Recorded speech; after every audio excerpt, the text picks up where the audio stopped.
name is Callum Fraser. I work at a lighthouse off the northwest coast of Scotland. Not one of the tourist ones.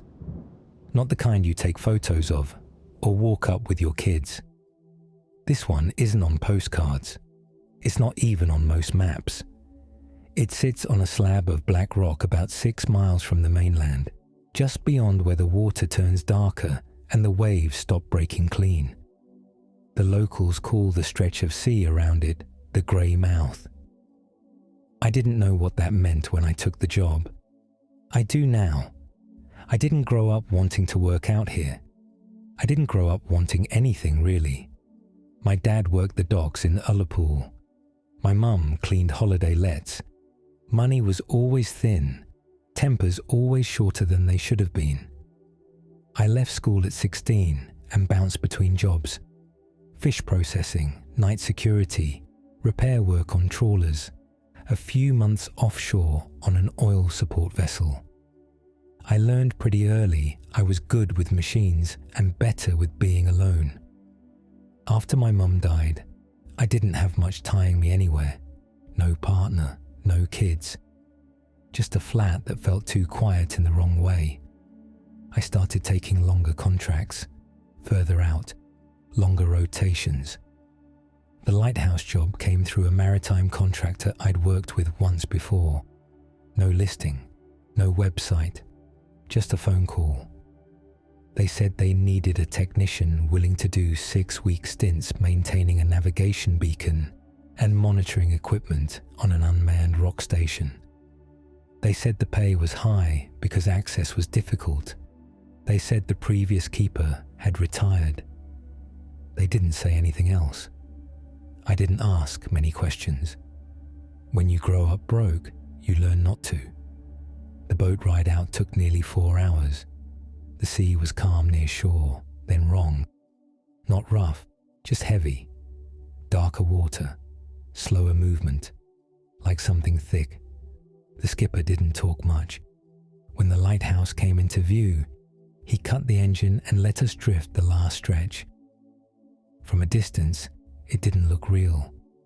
The tower was old granite, streaked black with salt and bird mess. No railings, no paint. Just a cylinder of stone bolted into rock, with a rusted dock arm reaching out like a broken finger. No bird circled it. That should have been the first thing I paid attention to.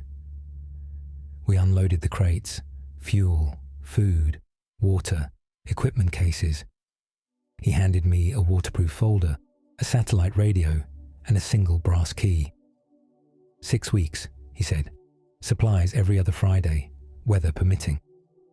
Then he added, without looking at me, if the radio goes dead, keep the light on. I asked him what that meant. He said, it means keep the light on. And he left. The tower has 5 levels. Bottom floor is storage and desalination.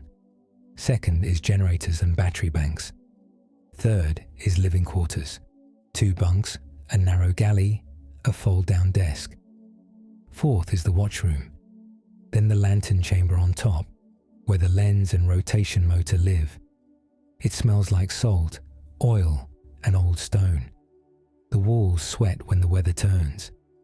At night, the whole structure clicks and shifts like it's breathing. My job is simple. Check the systems, log weather, monitor sonar, maintain the beacon. The light sweeps every 40 seconds, a long white blade over black water. That light is why I'm here. Everything else is just there to keep it alive. The first 2 weeks were exactly what you'd expect. Maintenance, cleaning contacts, running diagnostics, reading old manuals left in drawers, cooking tins of stew and instant noodles, sleeping badly, waking to the sound of waves hitting stone from below. The radio only picked up automated coast traffic and weather loops. My phone had nothing. No bars, no emergency calls, no clock sync. Out here, time feels thicker.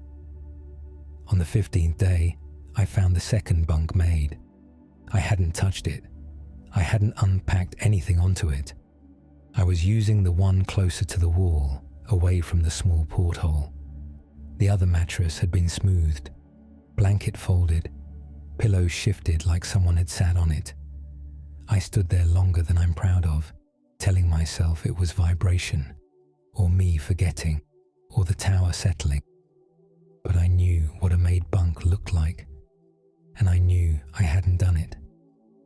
That night, when I did my final walkthrough, I found the watchroom chair turned toward the window. I always leave it facing the console. I logged it as structural shift. That was a lie. 3 days later, I heard someone walking on the stairs. Slow, heavy, deliberate. Not the random groans the tower makes. Footsteps. Coming up. I stood in the watchroom with a torch in my hand, heart going like a misfire, listening as the sound reached the level below me, then stopped. I waited a long time before moving. When I checked, every door was still locked from the inside. No one was there. That was the night I found the first entry that wasn't mine in the logbook. On the weather page, beneath my neat 2200 reading, someone had written, "Lightkeeper present." Not a name, not a time, just that. Written in cramped, shaky capitals. I didn't sleep after I found that line in the logbook. I sat at the fold-down desk until morning. Radio on low, torch beside my hand, staring at the door like that would make a difference. When the light cycle ticked over at 6 o'clock, I finally forced myself to move. The first thing I did was go through the old cabinets on the generator level. I hadn't touched them properly before, just checked fuel and filters. Now, I pulled everything out. Manuals, replacement parts, old inspection sheets, and a rusted tin box bolted to the wall behind the shelving. The hinge fought me. When it opened, dust came out like breath. Inside were 3 notebooks, not official logs, personal ones. Names were written inside the covers. Alistair Muir, 1989. Thomas Reed, 1997. E. MacLeod, 2008 3 keepers. None of them were the man I'd supposedly replaced. I took them upstairs and spent the morning reading. They all started the same way. Routine entries, weather notes, complaints about isolation, boredom, repairs, then small things. Chairs moved, doors found unlocked, footsteps on stairs, sounds of water when the sea was calm. Each book eventually shifted, from maintenance to watching. Alistair wrote about reflections in the lantern glass that didn't match his movements. Thomas wrote about hearing breathing behind him when he serviced the lens. MacLeod wrote less, but what he wrote was worse. One full page just said, "The light attracts what the shore forgot." Another entry, dated 2 weeks before his notebook ended. Rule 1. Never turn the light off at night, even if it asks. That line sat wrong in my chest. I hadn't turned the light off. I hadn't heard anything ask, but I couldn't ignore the way the words were phrased. Not even if it fails, not even in storm, even if it asks. I kept reading.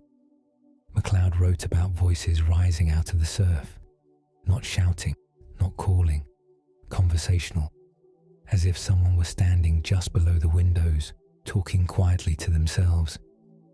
He wrote about wet footsteps stopping outside his door, about fingerprints inside the lantern room, smeared across the glass from the outside, and then about the dreams. All 3 men described the same thing, standing at the base of the tower, looking up, watching the light turn, feeling something tall behind them, something patient. I closed the notebooks and put them back in the tin. I didn't want them in the living quarters. After that, I set my own rule. At night, I didn't leave the watchroom unless something was actively failing, and I never went onto the outer walkway after dark, not even to check the lens manually. I used the internal sensors, The cameras, the remote motor readings. If the light was on, I stayed inside. That worked for almost a week. Then the fog came. Not rolling fog, not drifting fog. It arrived like someone closed a door. One moment the sea was visible. The next, everything beyond the glass was just grey. No horizon, no waterline, no sky. Just depthless, moving cloud pressed against the windows. The radio went to static for 6 hours. No weather reports, no coast chatter, just empty noise. At 1:17, the motion alarm on the outer platform tripped. I checked the monitor. The camera showed fog, nothing else. No birds, no spray, no shapes, just fog. Then something knocked. Once, low on the tower, metal on stone. I didn't answer. A minute passed. Then footsteps started on the stairs. Slow, wet, heavy. One step, then another. I watched the stairwell door, listened, counted. The sound reached the level below me, then stopped. I waited an hour. When I finally checked the monitor again, the platform was empty. But the fog outside the glass was thinner where something tall had been standing, like a shape had just moved away. I logged it as false alarm. That was another lie. The next morning, when the fog lifted, I found something on the outer door. Handprints, long, wide, too many joints, pressed into the salt film on the metal, and beneath them, scratched into the paint with something sharp. Keep it lit. That was the day I understood something important. This lighthouse isn't warning ships away. It's warning something else to stay back. And whatever it is, knows I'm here now. After I found the handprints, I radioed the mainland. Not panicked, not dramatic, just factual. Unidentified disturbance at tower, possible vandalism, requesting inspection on next supply run. They acknowledged it. Nothing more. No questions. No follow-up. The supply boat was still 9 days out, so I did what you do out here. I went back to work, but I didn't stop thinking about those notebooks, about the names, and about why none of the official paperwork mentioned them. That afternoon, I went back into the storage level and pulled every historical document I could find. Construction logs, foundation reports, engineering surveys. Most of them started in 1903, but one thin folder was different. It wasn't labeled Lighthouse. It was labeled Northern Beacon Project Preliminary. Inside were brittle photocopies of much older records, church documents, shipping manifests, and handwritten testimonies dated back to the early 1700s. Long before this tower existed, long before Britain standardized coastal lights, before charts were accurate, before this rock had a name. According to the records, this place used to be avoided, not just by sailors, by coastal villages. Fishing maps from the 1700s showed a blank space where the lighthouse now stands. No reef marking, no depth numbers. Just a handwritten warning repeated on 3 different charts. The Black Mouth. There were shipping reports of vessels vanishing within sight of shore. Crews seen standing on decks days later, drifting empty. Boats found intact. No bodies, no blood, no damage. Just wet footprints leading to the rails. One church account described a rescue crew boarding a derelict ship in 1742. They found every lantern lit, every meal still warm, and the crew's boots arranged in pairs at the bow. The priest who wrote the statement refused to return to the coast after that. Another document described a stone structure that existed here before the first modern lighthouse. Not a tower, a pillar. Raised by monks from Iona, who believed the sea in this region was thin. They didn't call it haunted, they called it open.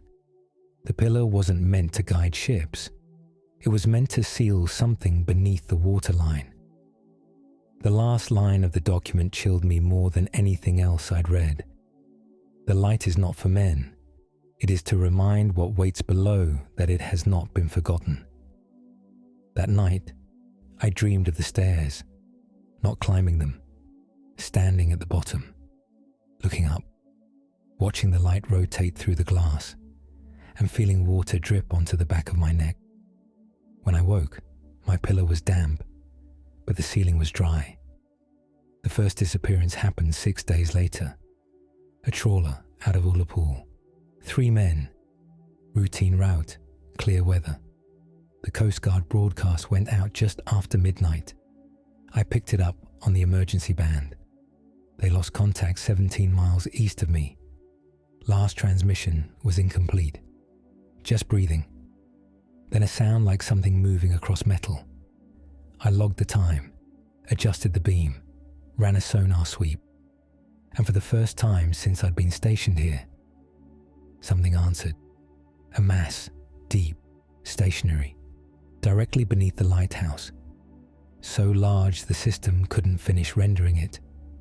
The screen didn't glitch. It didn't error. It simply stopped updating. Like the software couldn't define the shape. I stood there watching that frozen outline for almost an hour. Then slowly, the signal faded. Not moved, not retreated, faded, as if it was sinking through the range of the equipment. At 3:12, the fog returned, and with it, the sound.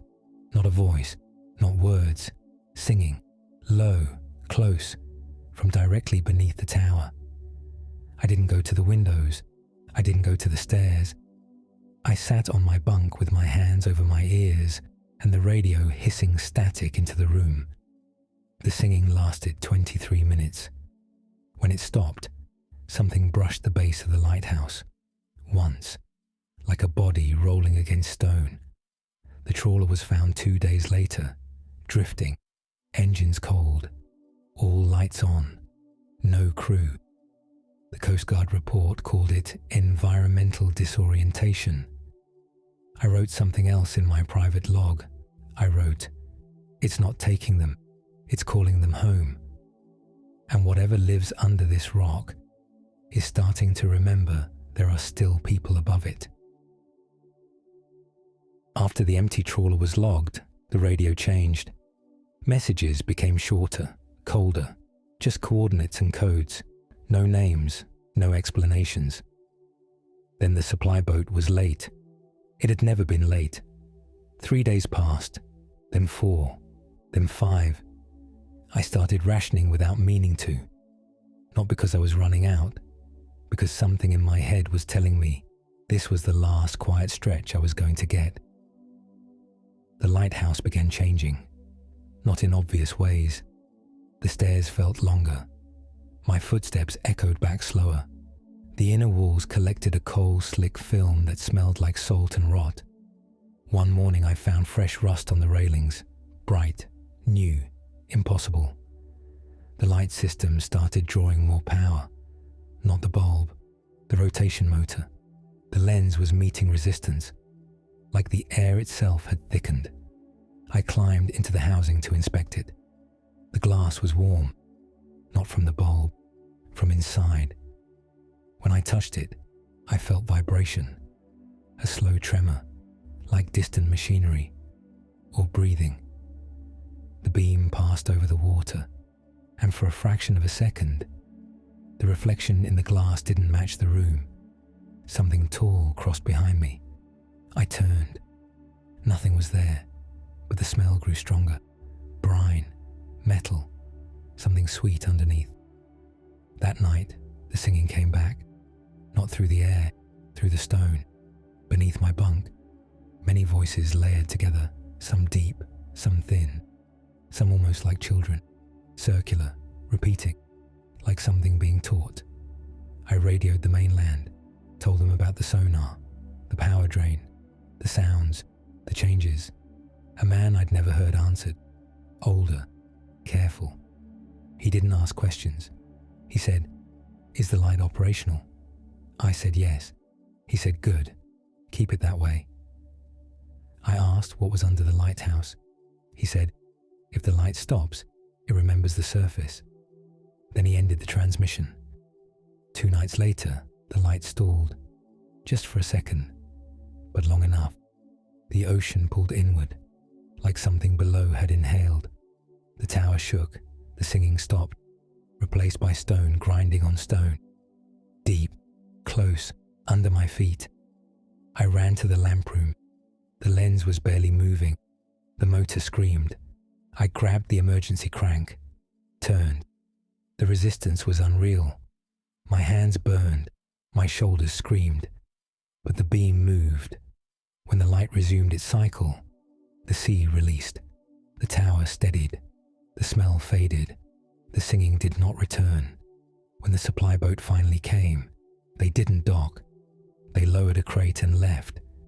Inside was food, fuel, medical supplies, and a sealed metal case. Inside that was a handwritten manual, old, ink. The first page read, "Northern Beacon Operations, Revision 7. The second page was rules, not about maintenance, not about storms, about behavior. And the final rule was about what to do when the light no longer works, because eventually it won't. And when that happens, whoever is here isn't protecting ships. They're deciding what reaches shore." After the first dead ship, the night stopped feeling real. Not scary, not dramatic, just wrong. Time stretched. An hour felt like 10 minutes. Then whole evenings vanished between log entries. I'd sit to write, blink, and find the page already filled in my own handwriting. Joey noticed too. "Sea's bending things," he said. "Doesn't just move water, moves people."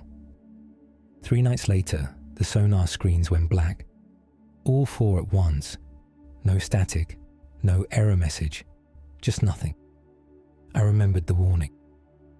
Don't look out too long when the screen goes blank.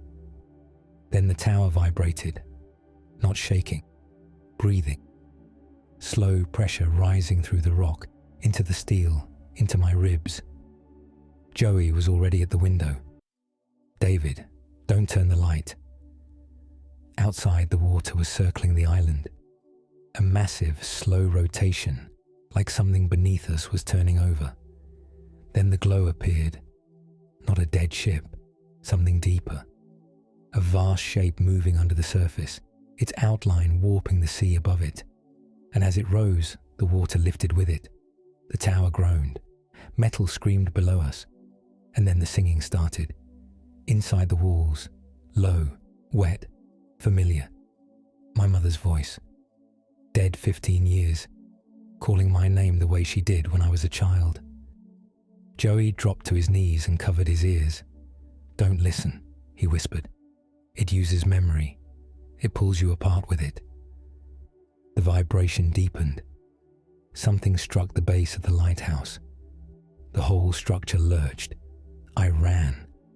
Up the spiral stairs, hands slipping on salt-damp railings, head full of voices that sounded like everyone I'd ever lost.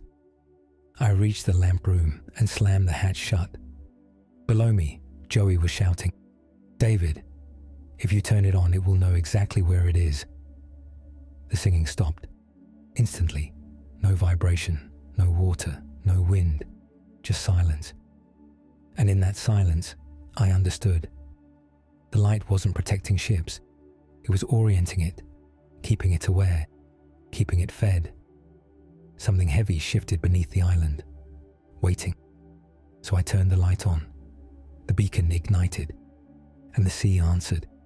The water outside the glass rose, not in waves but in height, like the ocean itself was being pushed upward. The beams swept the surface and revealed the face. It was directly beneath the tower, huge, pale, layered with too many eye shapes opening and closing across its skin. Long arms unfolded around the rock like roots searching for something to grip. The singing returned. Not one voice, dozens, all inside my head. The tower tilted violently, I was thrown into the console. The beam jerked across fog and water, and the power died. Total black. The last thing I heard was Joey screaming my name, then metal tearing, then the sea. I woke in daylight, on the lower deck, alone. Half the island was gone. The sonar room was destroyed. The supply shed had vanished. Deep gouges scarred the rock, leading straight into the water. Joey was never found. They told me the light never went out. Ships saw it burning steady all night.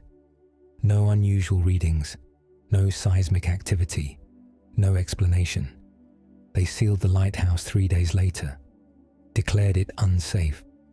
Sometimes, when it's quiet, I still hear singing. And when ships vanish now, when crews disappear without wreckage, I know someone somewhere has turned a light back on, and something far beneath the water is still awake.